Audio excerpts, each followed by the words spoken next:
کۆمەڵێک گەنج لە شاری سلێمانی بە تایبەت لە پەیمانگای هونەرە جوانەکان کارێکی شانۆیی ڕیپۆرتاژیان ئامادە کردووە بە هاوبەشی لەگەڵ فەڵەستین و بەسڕە و ئۆکرانیا و وا بڕیارە ڕۆژی 23 و 24 ئەم مانگە لە بڕۆکسل نمایش بکرێت.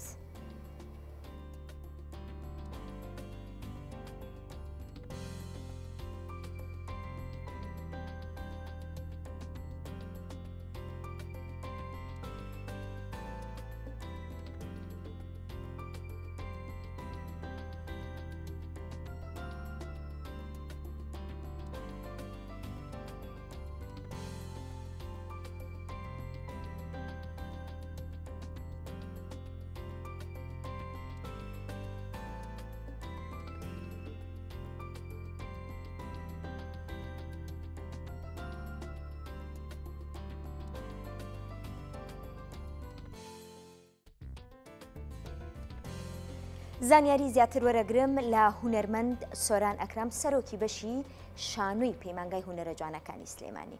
کاک سۆران سڵاو لەبێ بەخێر بیت. سڵاو بۆ بەڕێستان، سپاس بۆ دەرفەستەکەم.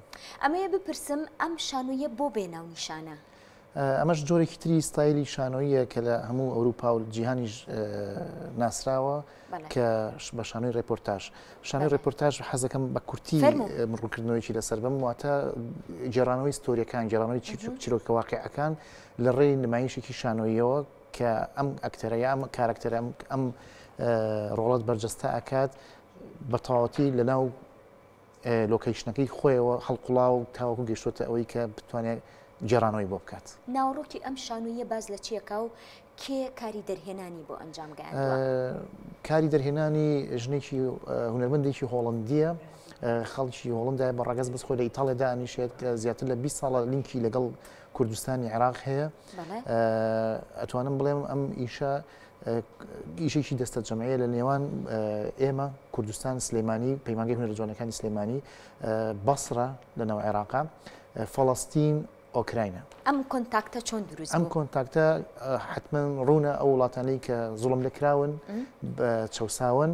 ئەم هونەرمەندە کە بە ناوی ئانێت هاتووە ئەم گروپانەی کۆکردێتەوە هەرێکیان لە شوێنی خۆی نزیکەی ئێمە بۆ ساڵێک زیاترە ئێمە لەم پرۆژەیان کۆنێکتەکەمان وا بووە کە چەند ڕۆژێک لەگەڵ ئێمە پرۆڤی کردەوە، چەند ڕۆژێک لە بەسڕە، چەند ڕۆژێک دوجار لە بڕۆکسل گروپەکانی کردنەوە و نمایشەکە پێشکەشەکەن لەناو پەرلەمانی ئەوروپایە. بەڵێ کێن ئەوانەی کە لە سلێمانیەوە بەشدارن؟ بەڵێ ئەوانی لە سلێمانی بەشی شانۆی پەیمانگای هونەرە جوانەکانە 6 خوێندکار لەگەڵ مامۆستا پشتیوان کە ئاکتینەکەن لە ئیشەکەیە و بە شانازیەوە ئەمە ئەتوان بڵێ امتیازێکی گەورەیە بۆ سلێمانی لە ناویشە بەشی شانۆی پەیمانگای هونەرە جوانەکان.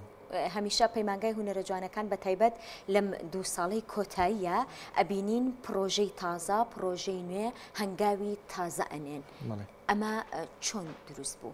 طبعا ئەوە بە تەنیا بە مامۆستا سۆران ناکرێت، تیمێکی زۆر تۆکمەمان دروست کردووە و پێشتریش لەگەڵمان بوون. بە تەنیا من نمتوانی ئەوە دروستکەم، خۆشەویستی وای کردووە و عاشقمان بۆ ئیشەکە و سپاس بۆ خوا کە بینینەوە ئێستا جیاوازەکە زۆرە، بەڵێ فیدباکێکی باش هەیە و بەردەوامیشە بین و چەندین پرۆژەشمان هەیە بۆ ساڵی 2023. وەکو بەنیازین فیستیڤاڵێکی گەورە ئەنجام بین هەوەک پار کە فیستیڤاڵمان زیینو کردەوە، فیستیڤاڵی بەشی شانۆ، فیستیڤاڵی هەموو پەیمانگا و 2 ئینتاجی مەسرحیمان هەیە ئێستا لە پرۆڤیان بۆ 27 سێژ چەندین سیمینار و دیبیتمان هەیە و نمایشی شانۆیمان هەیە. بگەڕێمەوە سەر ئەم شانۆی کار لە بڕۆکسل نمایشیەکەن. بەنیاز نین لە کوردستان بە تایبەت لە شاری سلێمانی نمایشی بکەن؟ ئەمە چکە دەستە جەمعەیە، بەتەنها ئێمە نین، ئێمە وەکو گروپێک بەشدارین، 4 گروپ لەوێ نمایشی هەیە لە ناو یەکێتی ئەوروپایە. یەکێتی ئەوروپا وەک ئاشکرا یەک پەرلەمانی هەیە، ئەویش لە ناو بەلجیکایە و لە شاری بڕۆکسلە. ئێمە پێشنیارێکتان هەیە؟